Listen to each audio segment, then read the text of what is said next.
ngir gën a jox gëdd ñi ànd ak way laago Amidou Pouye fas yéene ci waxtaane thème yu am solo seen nekkin ñoom way laago yi yalwaan gu tar gi ñuy faral di nemmeeku loi d'orientation sociale ak yeneen i thème di ci fas yéene dalal moo xam handicapé moteur nga moo xam silmaxa nga moo xam puune nga wala sax bépp xeetu laago booy àndal jàppal ni Amidou Pouye dina la dalal ci bile ka plateau yamu ca ndax kat ñi di ay sociologue ay expert yu seen xam-xam màcc ci wàllu ko way laago danañ leen dalal ci bile ka plateau fas yéene ci amal ay série de reportage yu am solo ay témoignages ba ci sax ay micro-trottoir lépp ngir saafara mën a juddu bu mu jokkoo gi 88 628 18 82 ma bamtu ko 88 628 18 82 ak espace handicap léppay saafara. président Roosevelt di woon jiit ci États-Unis te doon dund ak laago tey teglal ko fal ka ñetti yoon daan na wax ni tolluwaay ko. asalaamaaleykum mbokki auditeur rajo Oxygène ñu ngi leen di gërëm di leen sant si teewlu bi ak déglu bi di leen wax rek seen émission espace handicap daal dinay tàmbali te seen mbokk Amidou Pouye di leen ko dégtal altine bu nekk diggante 3h ba 4h di ci feegoog si wàllu xarala gi Aline Badara Diémé ni ñu leen koy faral di waxee rek xam naa ne bu koor gi jeexee ba léegi gisu leen ñu déggu leen ñu di ci jéggalu baax di leen baalu àq tamit di wax rek képp koo xamante ne daal lépp loo si woor yàlla na ko yàlla def yiw saawan baawan si askan bi yëpp yiw saawan baawan si sa njaboot yàlla nañu yàlla daal aar ñu sàmm ñu làq ñu fa làq yeggul si darajay Muhammad fu yàq yeggul si darajay Muhammad sallallahu taala alayhi wa sallam ni ñu koy faral di waxee rek émission bi moom c'est destiné aux personnes vulnérables maanaam aux handicapés d'une manière générale daal ñoom lañ ko jagleel handicapé yëpp muy moteur bi way laag puune bi ñi ngi gën leen xam si albinos si dégg émission bi nga xamante ne altine bi passé rediffusion la woon handicapé moteur bi ñëpp daal émission bi si lañ bokk émission bi nag tey wax dëgg dama koy def marge man dama koy def ak xol bu naqari ndax nemmeeku nañ fii si Sénégal jamono ji ñu toll ni daal dafa mel ni way laagoy daal xar yi si kër yi sax ñoo leen tane parce que xar yi ak bëy boo leen seet dinañ leen sàmm dañ leen jox ñi lekk dañ leen sang ñu naan waaye way laagoy fu mu toll nii ay nit di leen naqaral di leen toroxal ci dëkk bi muy lu ñaaw loo xamante ne gouvernement bi état Sénégal toog si ubbi seen i bët di xool def ñu ci dara justice bi nga yaakaar ne bu ñu yaakaar ne woon sax ñëpp la fi nekkal justice boobu tey wane ak poste ak jengam muy loo xamante ne way laago ñoo ngi koy naqarlu bu baax a baax a baax Dakar doon capitale boo xamante ne àdduna bi yëpp dañ ko naw si àq ak yelleefu doomu aadama tey bu ñu seetloo ñu nemmeeku ne ñi ngi jàpp way laago di leen bundu xataal Dakar benn way laago mënatu fa circuler normalement booy seet travaux ñu fay def dañuy gas seeni pax ñaata silmaxa ñi ngi naan ñetti wala ñeenti silmaxa def nañ fa ay accident ñi damm nañu am na si ñoo xam ne sax dañoo ñàkk seen bakken si ay accident yoo xamante ne ñoom def nañ ko si tali yi ay pax yi ñuy gas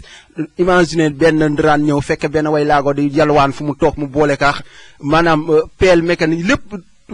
su mel ni ku koy suul ba fa la jógee dem hôpital mu jaar fa faatu ñi assistance hôpital ñoom it ñàkk kerse ñu def wax dëgg fa yàlla taxawuñu ci dara ba noonu la mujjee ñàkkee bakkanam tey ñu taxaw naan Sénégal pays de droit le pays de liberté ñun pays de droit boobu wax dëgg fa yàlla ñu ngi koy laaj ndax ñun dañu see bokkul wala ay mala lañ wala sax da wax naa ko mala yi sax ñooñu tane man dama koy wax fu ma toog parce que lii du respect loi d'orientation sociale bu ñu ko voté ba léegi assemblée nationale ba léegi dégguñu ci dara li ci jëm loolu ay carte d'égalité des chances nga xamante ne day wane rek ne yow mi way la ab way laago nga amul benn njariñ li ñu naan ay couverture maladie universelle lii yëpp dañuy sóob booy seet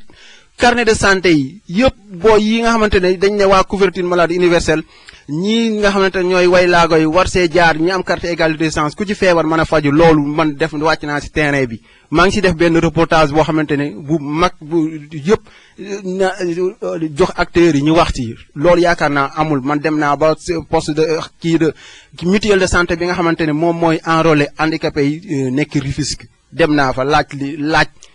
nekk man dama am problème nangam sangam expliqué mu delloo ma carnet bi ne ma yéen xaalis état bi fay lu leen xaalis te alors que ñoo ngi koy politiquer loolu est-ce que yoon la jël way laagoy li ne politique fu ñu taxaw si monde bi di ñu politique di wax lu leen neex loo xamante ne teguñu ko fenn tamit wax dëgg fa yàlla war nañ seetaat ñun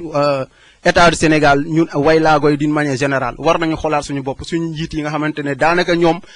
kuñ ci jox poste rek nga daal di fàtte ñi nga xamante ñoo sa ginnaaw ay association yoo am ay 2 personnes ay 3 personnes ay 4 personnes ñoom ñoo ciy nekk tamit wax dëgg fa yàlla war nañ seetaat association yooyu nga xamante ñu koy jiite ñun ñu nekk si suufkat bu ñuy fal ñoom ñi nga xamante ne liggéeyuñ fi dara booy seet dañu manière générale seen bopp lañ fi nekkal ñu daal leen fi teg fi ñeneen ñoo xamante ne daal wax dëgg fa yàlla dinañ ñu liggéey li nga xamante ne ñun mooy suñuy jafe-jafe ñuy jànkoonteel fu mu toll nii Rufisque di ngeen dégg reporter kii bi nga xam ne entretien bi nga xamante def naa ci secrétaire général bu fédération départementale bu Tëngéej moom it lii nii lu mel nii lay wax moom fu mu ko accès bari na jëm wax nañ ci santé éducation yëpp accessibilité bi nag li ci gën a métti mooy ñi nga xamante ne mooy way laag ñu yor seen pousse-pousse pour ñu traverser maanaam raay yi fi ñuy defaree terre train express régional pour ñu traverser ko rek ñëw au moins ñëw yalwaane sax léegi mënatuñu ko léegi préjudice boobu nga xamante ne ñoo ngi koy tekk way laagoy ñun ñan ñoo ñu koy jooyal ah fu mu toog di ko naxaru di si wax ay wax yoo xam ne daal di ñu politique yi dañ ba politique bi te liggéey muy nguur gi muy acteurs yi ak ñi nga xamante ne ñoo jiite association yi ñoom nañu bax politique bi te xam ne wax dëgg fa yàlla ñi leen fi teg mooy way laago yi nekk si suuf nga xamante ne ñoom ñi si bari bu ñu seet 99% yi yaakaaruñ lu dul yalwaan carte égalité des chances yi ñu doon wax loi d'orientation sociale ñi yaakaaroon ne lu nekk bu ñëwee dina suñu dund maanaam dina tane mu ñëw mu mel ni daal doy na waar daal président Abdoulaye Wade bu mu fi nekkee moom dafa teg loi d'orientation sociale malgré que teg na ko mais jëmmal na ko ba wane ko ba joxoñ ne fii la ñu war a jaar président Macky Sall tey mu ñëwee yaakaar naa bu wàññiwul bu yokkul waru wàññi te fu mu toll nii lu muy def nii niru na ne wàññi la way laa koy du fenn foo xamante ne sóoraale nañ leen te élection yaay ñëw yaakaar naa ku toog di la nax juróom-ñaari at bu ku toog di la nax juróom benn at dese ka fi bu la nee tamit dinaa la jàppale loolu luy jar seet la muy élection yi 2019 bi muy ñëw daal ku ciy voté daal na nga xam fa ngay voté kon àllit ñi dem seeti ki nga xamante ne moo di Moustapha Dramé Diall moom di secrétaire général bu fi de fédération départementale bu Tëngéej moom lu mel ni la wax ñu bàyyi ko rek mu ñëw si kanam tunañ ñëw ak yéen dox yonent yokkal donc ces ASP bu tey jii suñu jëlee seen bopp bëgg ko def comme ay policiers je pense que bari waay sax man duma ko wax parce que Sénégal je pense que noonu la ñuy bindee bari waay ndax boo xoolee parti politique yi kenn ëppulee non bu ko teg foofu waaw foofu ngeen ko bëgg a teg moom d'accord kenn ëpp leen waaw mais ñun minorité lañu ñun booy seet mën nañ ne kaasu soow la bu rax weñ waaw dëgg la kaasu soow la bu rax weñ mais il faut nga comprendre que asalaamaaleykum maa ngi sant ñëpp di rafetlu jotaay bi donc di wax ne aussi personnes handicapées yi li ñu gis temps yi mooy benn violence boo xamante ni maanaam ñu leen di tooxal boo xamante ni yaakaar naa ne man ba ma juddoo ba léegi mosumaa gis lu mel noonu ndax au moins bu fekkee ne dafa am ñoo xamante ni ñoom la ñu chargé ñu yor sécurité nit ñi ñoom la ñu chargé tey ji ñuy aar nit ñi iir leen donc bu fekkee ne ñoom ñooy def violence boobu ci personnes handicapées yi moi je pense que kenn ku nekk war ngaa maintenant ragal nag te changer sa doxalin te nga xam ne franchement protection ci ñi ñu ko yaakaaroon commencé na fa jóge ndax lii am nii rek dañ loo xam ne li ñenn ñi gis ndax dañ ko wane ci télé bi wane ko ci internet bi peut-être rajo yi wax ko waaye lu mel nii yàgg naa am ndax violence bi dama ne sax benn xëy na bii dañu gis nit ki def ko mais yeneen ñi sax nit moo ko def ndax nit des fois dina gas fenn na bañ ko suulaat kenn koo xamante ni gis-gisam melul noonu demeewul noonu mu ñëw daanu si ba leneen mën ko lii te violence boobu en général nit ñi dañ koy passer sous silence parce que duñ ko yëg li nga xam la ñu relater rek la ñuy gis te violence yi franchement commencé na bari man a violence yi aussi dama bëgg que nit ñi ñu xam ne violence néew ma mënul am de mais dafa war a am mesure parce que am na violence boo xam ne sax yow mën nga ko comprendre mais violence bii am tu ne peux pas la mënoo comprendre loolu ndax ni mu amee rek nga gis ne kii est-ce que pour violence bi mu wane est-ce que déjà amul leneen lu muy caché est-ce que kooku ba muy def loolu ndax moom amul leneen lu mu bëggoon génnewaale est-ce que amul leneen lu muy dund bëggoon ko génnewaale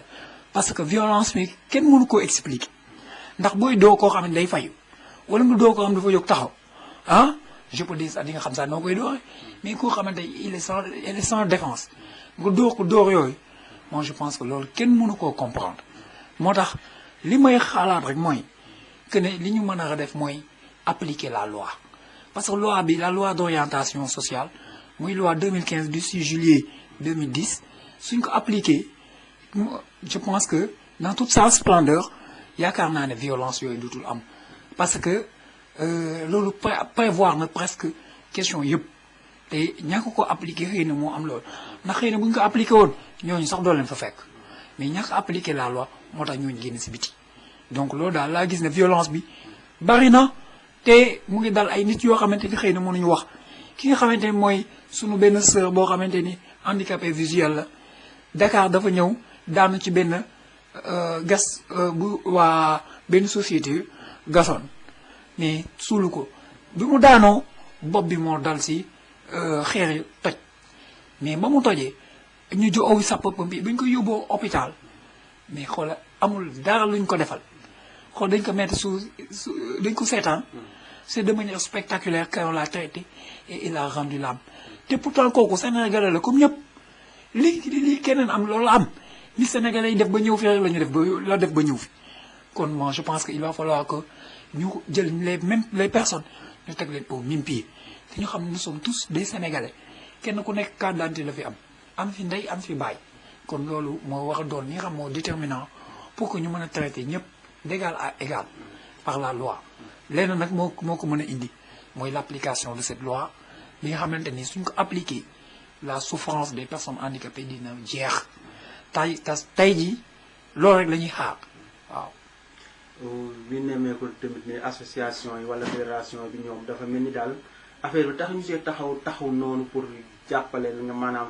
jël xeex bi xeex ka ngir waylaago yi noo gisee loolu. man ce que j'aurais pensé que lii ba am na violence yu am peut-être sax léegi gars yi mën nañ te benn réunion bu ndaw mais moi je pense c'était cas d'école lii am ñu oote benn conclave rapidement benn assemblée générale boo xamante ni au moins dinañ ci marquer un coup pour wane carrément lii ñu def kii defuñu ko moom rek mais c'est toute la fédération toutes les personnes handicapées tous les parents de personnes handicapées tous les amis de personnes handicapées et tous les compatriotes sénégalais ou bien mondial même xoolal lañ ko def parce que je pense que comme disait Victor Hugo en parlant de moi je parle de toi kon kooku bu fekkoon ne tey jii convoqué nañ daar benn réunion de crise ah moi je pense que kon waxuma la dara mais keneen kuy xalaat def violence une personne handicapée sax franchement di nga ko xoolaat te aussi j'ai pas vu le ministre de la République teel a jóg wax si j'ai pas vu aussi le procureur s'autosaisir franchement je pense que loolu man gisuma loolu te yaakaar naa ne ça c'est un précédent boo xamante ni si toutefois que amul benn issue bi mu war a am mu répété wu laal bu mu la jaaxal dina amaat parce que gis naa relais yi ñu ngi fii ba léegi waaw parce que commencé nañ traiter le dossier di wax no diw dafa am benn nu mu tuddee réputation et tout moi je pense que ñun waxuñu ci réputation kenn parce que kenn ku nekk am na réputation te kenn ku ñu nekk suñu la lëmbatiloon gis lu ñuul si yow li ñu wax li am mooy nañuy xool faits yi ñu étudier les faits ba pare juger les faits dañu gis kenn ci vidéo muy violenter une personne handicapée man loolu ça suffit leneen lu ñu ci wax c'est essayer de noyer nan lañ koy wax de noyer la souris je ne sais pas. donc mais tamit seetlu nañ directeur agence yaakaar naa mooy Pape Xaali moom nee na dàq na daal déjà ay responsable nee na agent yi bu leen formé ba pare dañ leen jël maanaam affecté leen fenn wala ñu jox leen ñeneen ñoo xamante ne genre sous-traitance moom daal dàq na ay responsable mu mel ni moom bu dàq ay responsable kon nguur gi tamit dàq na foofu ay responsable mais ça loolu Pape Xaali Niang moi je pense que c'est une personne bu nga xamante il n'est mieux que avoir un poste pour man loolu rek ko intéresse parce que les ASP dévolu bañ leen joxoon c'était une sécurité de proximité par rapport à qui proximité par rapport aux populations mais vous n'avez jamais vu un ASP affecté dans un quartier pour que au moins mu aider les usagers les habitants donc à asseoir une sécurité ce sont des ASP qui ont été affectés dans des services te liñ fa nekk mooy togg ataaya donc lañ fa nekk ak dox yonent donc ces ASP bu tey jii suñu jëlee seen bopp bëgg ko def comme ay policiers moi je pense que. kon violence bi ñu def tey si way laago bi day firnde la ne ñoom dañoo wàcc maanaam yoon bi nga xamante ne moom la ñu tracé loon. Mais ils sont fautifs sur toute la ligne parce que déjà ñoom on les a pas permis même de battre qui que ce soit loolu bokkul ci seen dévolu tey jii mën nañ leen attaquer pour abus de pouvoir waaw parce que tamit lépp ñu seen liggéey en tout cas l'État li mu ñu waxoon ba ñu d'accord ba ñu ànd ci ñu créer ASP yi gisuñu loolu ñuy def loolu parce que pas plus tard que foo ne da ngay des benn ASP ñu jàpp ko mu def parce que def na benn acte délictueux ah wala def na leneen ak leneen dégg nañ ko ba tey mais kon je veux dire que formation boobu muy wax Pape Khaly Niang pour man xoolal defu sax formation parce que d'abord le casting bi mu waroon def ah pour recruter ñooñu je pense que déjà obéirul sax aux normes yi nga xamante ci la ñu war a defee un bon recrutement kon problème bi c'est un problème pour man purement politicien su fekkee ne waa c'est des gens yoo xamante ni ils sont là parce que ils ont une couleur de parti parce que Khaly Niang couleur de parti la am kon je pense que su fekkee dafa commencer à dégager en touche ah alors que dafa woon responsable mu xam ne moom la protection de ces personnes vulnérables moom ci dévoluum la su commencé tey di dégager en touche c'est parce que il ne fait que fuir ses responsabilités te loolu du ko si génne parce que ces ASP soit li tax ñu jël leen dañ koy continuer def su fekkee ne la police dafa manquer de l'effectif na def recrutement en bonne et due forme ñu jël ay policiers en bonne et due forme teg leen seen place te ñii ñu delloo leen fi taxoon ñu fal leen indi leen loolu la ñu mën a d'accord waaw mais tu ne peux pas ñu administrer des choses ba pare ngay daw ay responsabilités nga bëgg na yow directeur nga tu es responsable c'est de l'irresponsabilité caractérisée et manifeste de la part de Pape Khaly Niang loolu rek la. bu ñu wax tamit si wàllu jafe-jafe terre bi tamit jàpp nemmeeku nañ ne indil na yegseegul mais indil na ay jafe-jafe rëy ñi nga xamante ne ñooy way laago yi ba ñoom pour ñu jóge seen kër sax dem xëy seen dox seen liggéey lu jafe dafa mu toll. terre bi waxuma la problème yi mu indil yenn population yi parce que terre bi risque elo mu ñëw loo xamante ne c'est quelque chose de donc de novateur loo xamante ne c'est bien acquis soo moytu fléau lay mujjee nekk parce que au-delà que mu tas yenn famille rek mais dafa causer des problèmes de mobilité inouïs aux personnes handicapées ndax tey su ma xoolee ñi nga xamante ñoo daa ñëw di fréquenter siège bi ah di fréquenter la maison départementale des personnes handicapées tey jii booy xool suñ doonoon 10 di nga gis tey 2 mooy ñëw wala 3 ndax ñi fi ëpp ñi doon ñëw il fallait que ñu traverser les rails pour venir te foofu creuser nañ fépp ay tranchées te jéemuñu sax fexe aménager leen benn passage boo xamante ni dañuy mën a jaar vaquer à leurs occupations te jéemuñu leen sax xalaat ne ñi kan moo leen di dundal est-ce que ñoo dundal seen bopp ak nan la ñuy dundee xalaatuñu leen ci dara ci terre bi te alors que booy def benn société benn affaire bu mel nii l'impact social da nga ko war a xool l'impact environnemental da nga ko war a xool te loolu impact boobu franchement pour man c'est xooluñu ko c'est dégagé en touche parce que sinon waroon nañ xool ne kat fii ñi fiy jaar dem ñii la ak ñii que ñii dinañu am problème tey ndax nan lañ dee ba régler seen problème tey ñeneen ñi fiy raar ñi fiy ñëw ay tours interminables la ñuy def moyennant de l'argent te xaalis boobu gars yi joxuñu leen ko kon ça veut dire que loolu commencé na impacter sur leur qualité de vie ndax lu ñu waroon lekk dañu jël maintenant di ko transporter kon terre boobu war nañ xoolaat franchement. def na en tant que fédération yéen lan ngeen di proposer maanaam ci terre bi nga xamante ne bu ñu ko defee dañ gën a yombal way laago ñu gën a mën a doxi seen i occupation nu mu war waaw parce que terre bi leen rek lañ koy rappeler muy que ne dañ il est prévu en son article 31 de la loi d'orientation sociale 2015 du 6 juillet 2010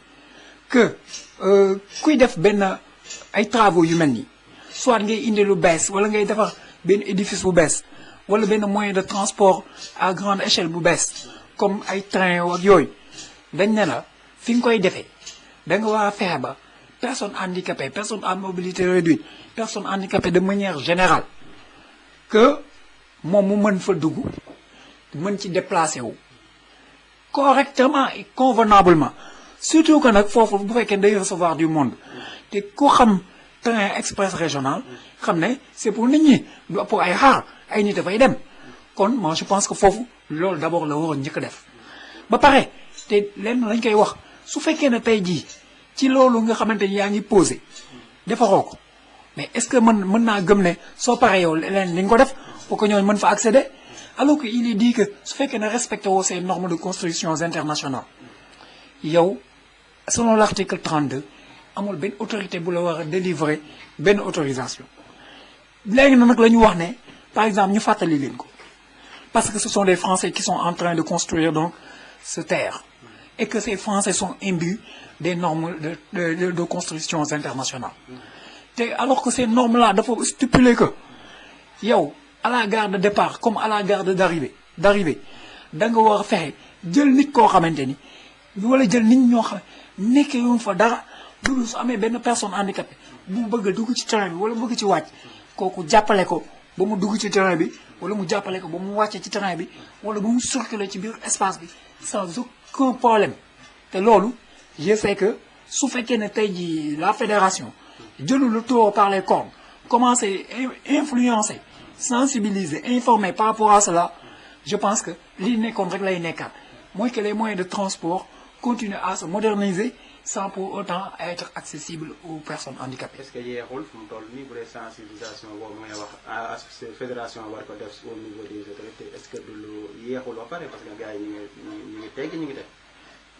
je peux dire commencé na am na benn retard mais mën nañ ko dabu parce que je pense fii dabu sax la gars yi gën a aay donc war nañ ko mën a dabu ndax tey train bi pareewul déjà am na côté yoo xamante ni comment war nañ mën a corriger les choses ndax affaire bi circulation bi day gën a métti su taw bi commencé primo kon tey fédération am na du pain sur la planche am na de la matière te waxuma la moom mais action sociale sax war na am cette matière parce que action sociale mooy sunu le bras technique de l'État tey jii déjà loolu waroon na bind capacité ci donc nu mu tuddati kii xamante ne moo yor terre bi muy xaw ma nan sàll donc moi je pense que loolu waroon nañ ko ci capacité ndax tey terre bi su paree man rien ne me dit que dina am ay aidants yoo xam ne dañ leen fa teg pour que les personnes handicapées puissent accéder à ce nouveau moyen de transport qui est le terre loolu nag mooy li nga wax moi je pense que des genres de ce moment-ci franchement dina relayer l'information et que peut-être ñeneen ñi nga xam ne ñoo ma gën a influent suñ ko jotee dinañ ko porter à qui de droit et que au moins que ñoom ñu jàpp si wala ñu def ci li ci wax sinon moi aussi rien ne m'empêche à ce que ma interpeller leen wax leen ne carrément boobu ba léegi gisuma rien n'a été fait pour indiquer donc aux personnes handicapées parce que dañu bari que fii nii lañ koy jaare fii nee lañ koy jaare amul nii des signes pour les malentendants pour les malvoyants pour les personnes handicapées pour ne kii kat def nañ ko pour yéen pour wala pour leneen franchement on les sent pas que ñu impliqué leen ci nouveau type de transport bu nga xam ne. est-ce que lu ñàkk appliqué loi bi yaa ngi koy wax léegi moo waral li yenn retard yi nga xamante ne rek ñoo ngi koy am si yenn procès yi est-ce que du loolu la. c'est ça gis nga loi moo mën loo xam ne nit mënu ko parce que tey jii man mi sama wax ji man je suis une personne seule ah ndey sama wax rek laa am mais loi nag da li loo xamante ni ku ko teggi yoon teg daal sa kaw kon loi rek moo mën a régler suñu problème te loi bi li koy tardé appliquer man ça me pose problème parce que Macky Sall va faire 7 ans cela fait 6 ans il est là qu'est-ce qui est appliqué lan la ñu appliqué ci loi bi tey jii bu fekkoon da nga càmbar loi bi nga ne kat man damay def un état des lieux ci le degré d'application de la loi à l'heure actuelle mais je pense que doo dépasser 3% alors que quand même loi bi 50 articles donc peut-être li ñu ci appliqué est-ce que du benn article sax wala 2 articles donc moi je dis la seule l'application de la loi peut sevrer donc les personnes handicapées de la souffrance dans laquelle ci la ñu nekk di dund tout le temps parce que bu ñu appliquer loi bi dootoo fekk kenn fenn bu ñu koy dóor parce que pour nga dóor kenn da nga koy fekk foofu mais ñàkk appliquer loi bi wala boog suñu appliquer toute la loi ñu appliquer li nga xamante ni mooy tax la personne handicapée à s'intégrer à s'émanciper dans cette société donc te loolu ñoom a gën a xam ce sont des techniciens en la matière kon moi je pense que benn volonté politique la manque de volonté bu njëkk ba nag man dama daan taxer les autorités de manque de volonté politique benn moment ma leen di taxer de manque de compétence mais je ne pense pas que maintenant manquer de volonté politique la ak manquer de compétence loolu moom ñemewu ma ko xalaat ne loolu la. waaw parce que bu dee loolu moom c'est catastrophique et que les personnes handicapées nañu xam ne c'est pas demain la veille la fin de leur calvaire donc loolu daal laa yaakaar ne. suñu appliqué ñoom ñu ngi fu ñu dem ñu ngi fay way ne carte égale des chances yi génn nañ ko ku way laago bu feebar di nga faju loolu ñoom aw way lañ ko def léegi de seen bilan lañ ko dugal sax. waaw way woowu nag war na am ab daaneel parce que fi ñu koy wayee mooy way wuy këpp a gaaw parce que duñ ko wayee fu personne handicapée bu mel ni man nekk waaw parce que bu duñ ko wayee koo xamante ni xam na relents yi tenants yi aboutissants yi dama ne cette carte même hier une personne handicapée sensorielle est venue ici me brandir la carte ndax dafa dem hôpital dafa fay ba mënatul fay mu des ko 18000 mu ñëw fii di jooy ah donc ci laa connais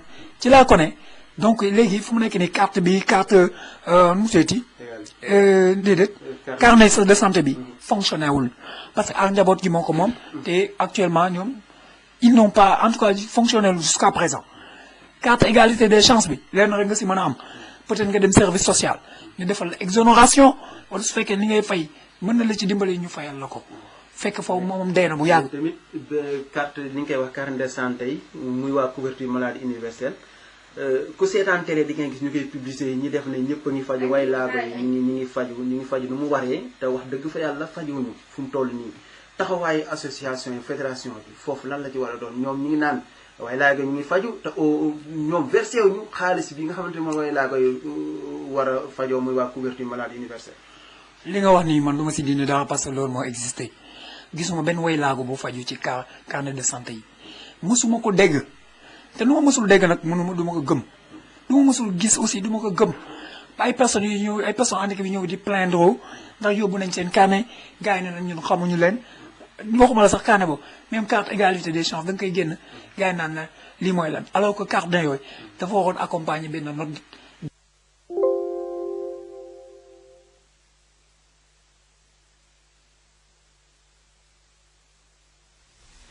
di leen jaajëfal rek di leen jéggalu si dog-dog boobu nga xamante ne am na si élément bi muy Moustapha Dramé inclusion dinaa des gis politique yi sax léegi dañ koy jël inclusion mais je me pose même la question est-ce que ñoom xam nañ quintessence moomu le contenu parce que inclusion scolaire mooy lan mooy le fait de prendre à bord à l'école tous les enfants à besoins éducatifs mais quelle que soit leur particularité loolu mooy l'éducation inclusive te loolu ni muy doxee fii je pense que loolu su amee benn réussite bu ci am loolu nañ ko gërëmee les ONG parce que ONG yi ñoo ñëw gëm ne loolu mën na nekk mais loolu kañ lañ ko gëm de la part que certaines initiatives privées commencé am ou bien parapublic commencé am ñoo xamante ne ay privé lañ ubbi ay écoles faire de sorte que ces écoles donc commencer def éducation inclusive ci la ONG yi ñoom nourrir donc de cette expérience ñoom ils se sont lancés dans l'éducation inclusive alors que état bi moo ko waroon commencer ça c'est le dévolu de l'état état moom nit ñi moom école yi mooy fay enseignant kon état moo waroon commencer éducation inclusive nan laa la wax moo ko waroon commencer parce que tey suñu demee tey ba lors de la journée de base de l'école lors de la journée de l'école de base ministre ba ñëw ñëpp toog sommité yëpp toog ONG yi toog le représentant des personnes handicapées toog ñu jox ñëpp parole te joxuñu les personnes handicapées loolu dafa am lu muy nuru parce que loolu dafa mel ni l'éducation inclusive ñëpp acteurs lañ ci ba mu des les personnes handicapées alors que ñu les personnes handicapées et l'éducation inclusive ñoo ko wax ñoo ko théoriser ñoo ko entamé kon ne pas leur donner la parole dafa am leneen lu muy nuru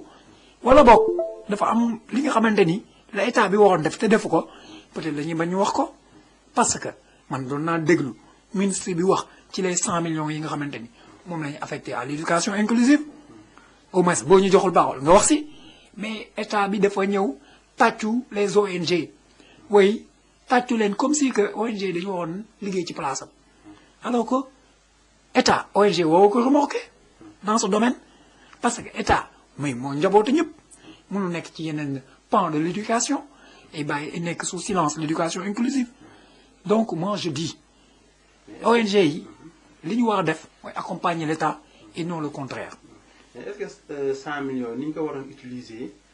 ba nga xamante ne ñu utiliser ko foo xam ne dañu ko war a utiliser carrément ba mu jeex tàkk ba état bi xam ne 100 millions yu mu joxe nii pour éducation inclusive du dara est-ce que du tamit acteurs yi ñoom ñoo ko utiliser lu mu waree moo ne état bi jàpp ne daal éducation inclusive même 10 millions sax war na leen suffire quoi. waaw loolu la peut-être loolu la je pense que le fait que déjà waxuñu sax ci l'utilisation de ces fonds est-ce que ces fonds ont été utilisés ou bien est-ce que ces fonds absorbés woon ko pour d'autres domaines mais leen na xamal naa la ko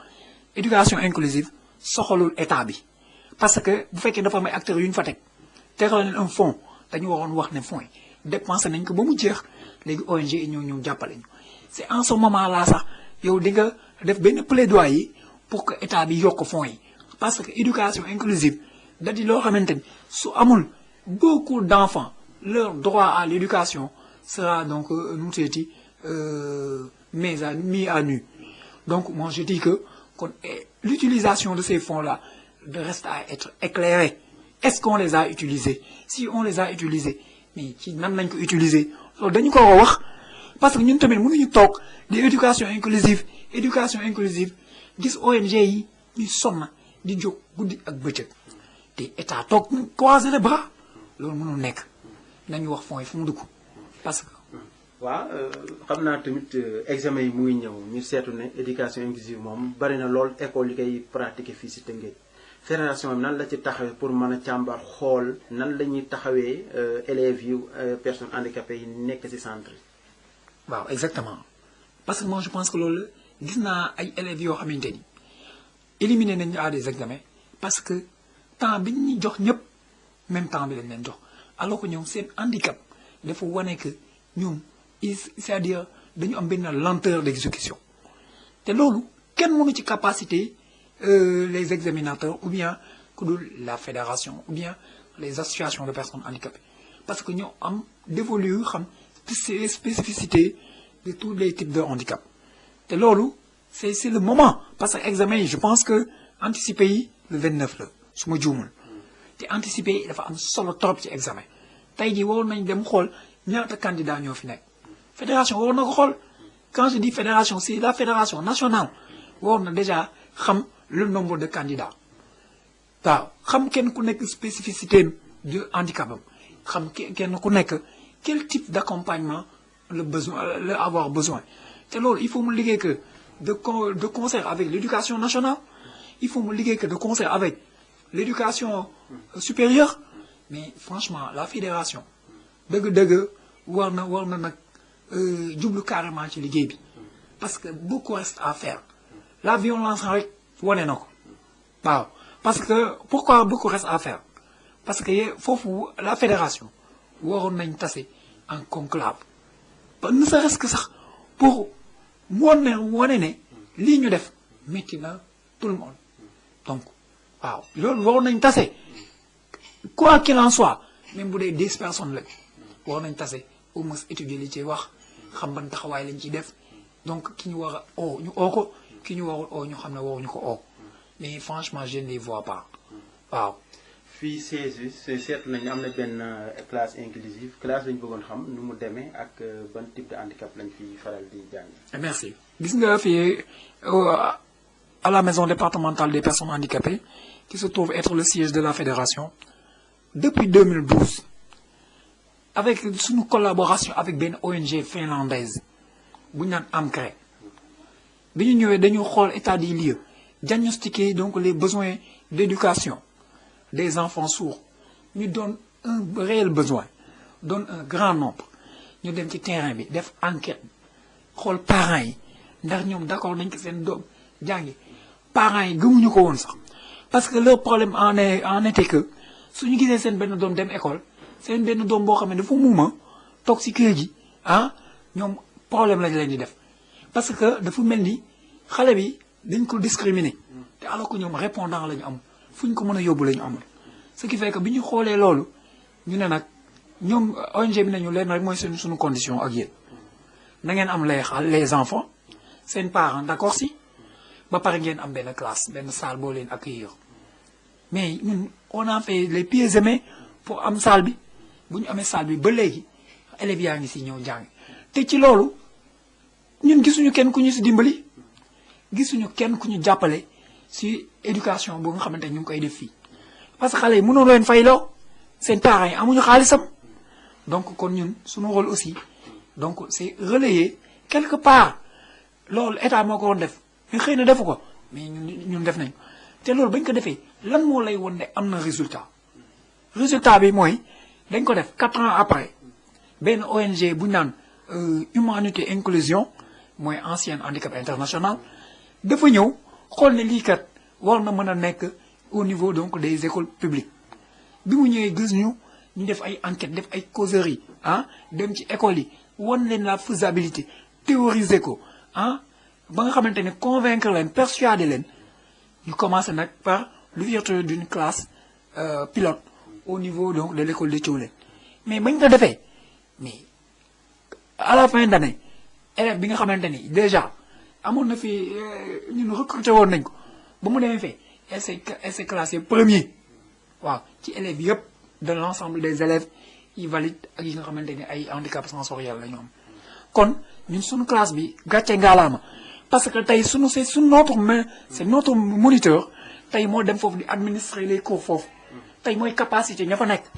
waaw mais kon ñun su fekkoon ne keneen jàppale nañu kon dépassé nañ fi kon ubbi nañ yeneen classe dans d'autres départements ou bien dans d'autres communes mais tey jii gisuñu kenn yàlla dong la ñu bàyyee. mais éducation nee nañ compétence transférée la élus locaux yi fii maire yeeg yooyu ñoom luñ ci liggéey. bon mooy li ma la wax rek élus locaux yi xëy na peut-être de amaguñu doole élus locaux yi moom franchement je pense que ils savent que nous existons parce que tamit lépp lu ñuy def dinañ leen informer dinañ leen inviter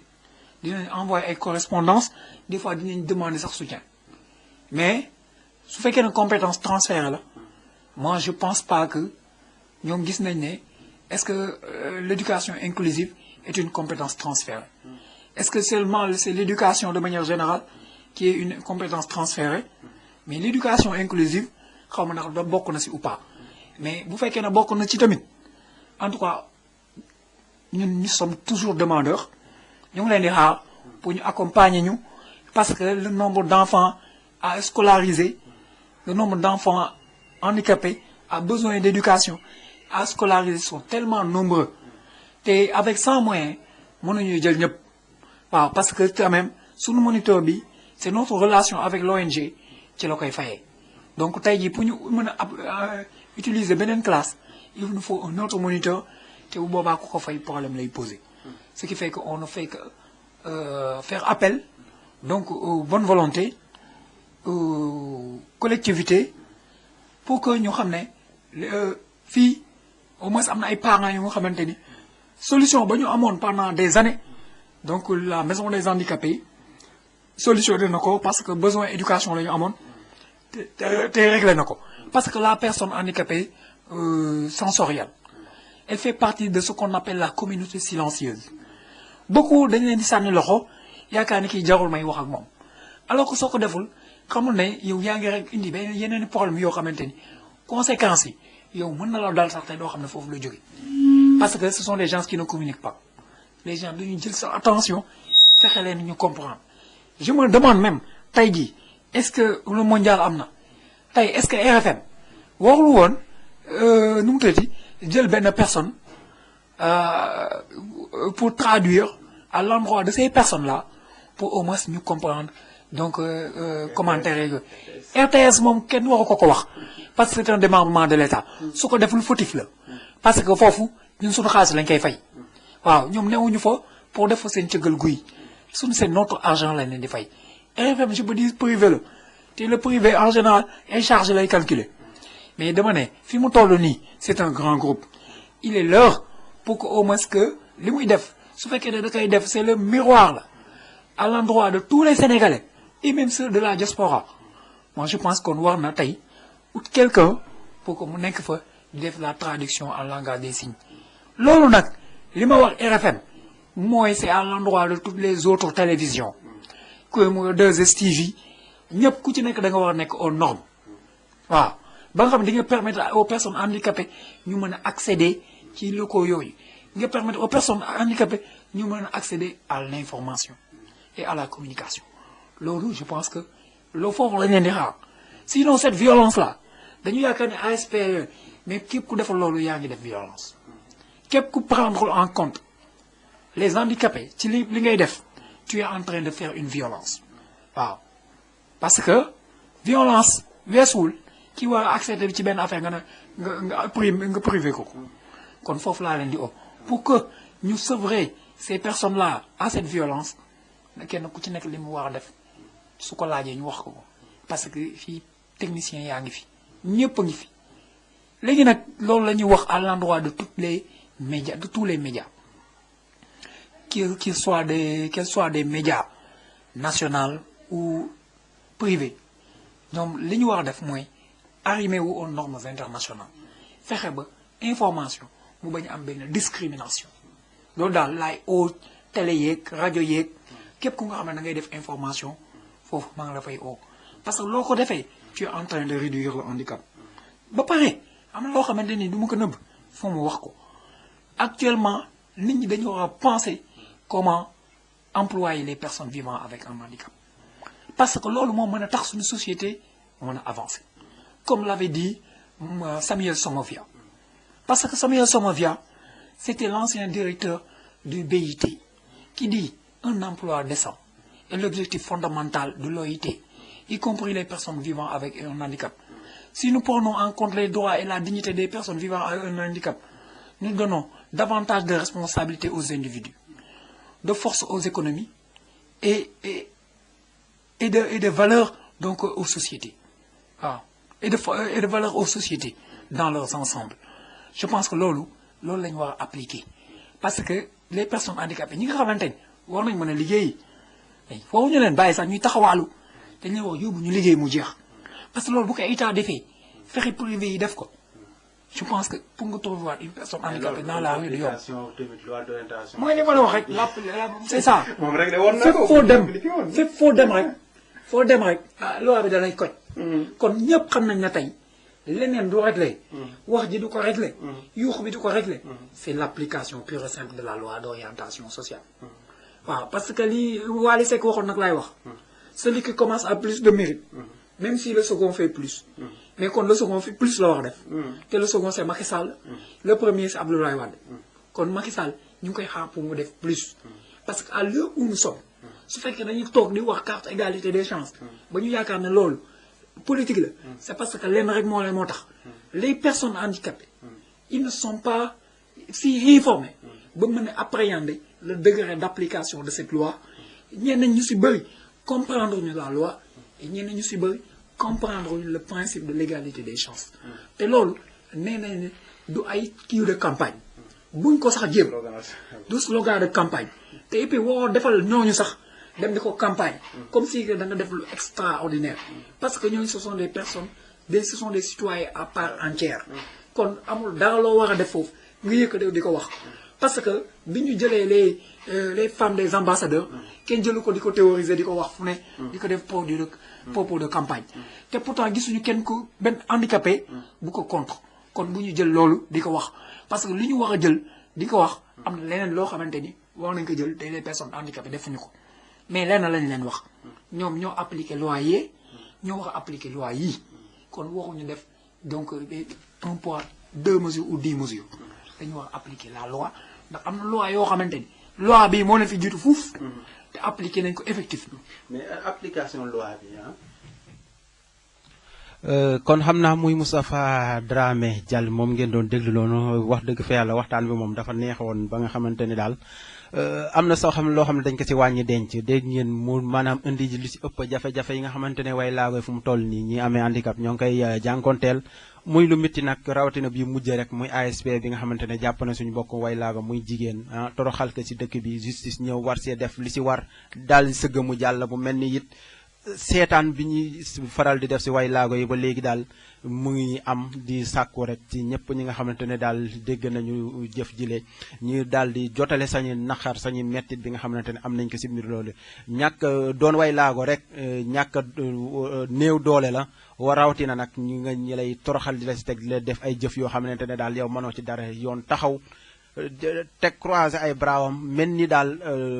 dara xewul xar yi sax ñu ngi seen kër ñi leen di xont di leen jox ñi lekk ñi naan ñaaw na lool te bu ñu fàtte ne way laago yi ñu ngi naan 15% la ñu naan 6% yàlla rek a xam waaye wax dëgg fa yàlla élection yi moom xam naa ne soreetul te wañ ñi nga xamante ne ñoo amee laago gëm naa ne rek ñoom seen kër bu ñu defee campagne bi mën nañu votel koo xamante ne du arrangé ki nga xamante ne mooy président de la république Macky Sall donte fu mu toll nii mu ngi def ay kéemtulaay kàttanam ngir way laago yi daal seen jafe-jafe yi gën a wàññeeku waaye mu mel ni si suuf daal ñoo ko dul yegge dëgg ji di sàkku si président de la république moom it mu jël affaire bi bara le corps pour jàppale ñi nga xamante ne ñoo di way laago yi daal ba seen jafe-jafe yi nga xamante ne moom la ñuy faral di jànkonteel di wàññeeku baax a baax am def na effort bi mooy jël na benn conseiller teg si wetam ngir mu koy xalaatal si wàllum way laago yi mais mu mel ni conseiller boobu daal kenn xamul daanaka boo duggee def micro trottoir si way laago yi laaj leen ndax xam ngeen ko dañ naan même man turam sax xaw ma ko donte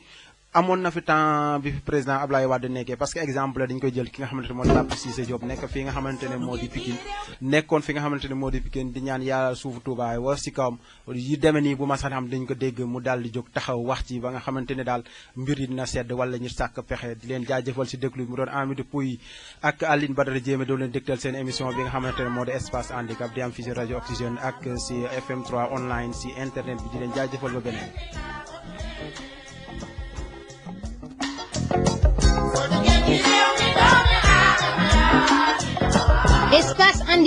espace handicap di émission bu nu jagleel way laago yi fii ci Oxygène FM téeméer ñett bu tombal ñeent altine ju nekk lay doon ñetti waxtu jàpp ñeenti waxtu Amidou Pouy fa seeni ci waxtaane thème yu am solo lépp rek ngir gën a jox gëdd ñi ànd ak way laago Amidou Pouy fa seeni ci waxtaane thème yu am solo seen nekkin ñoom way laago yi yalwaan gu tar gi ñuy faral di nemmeeku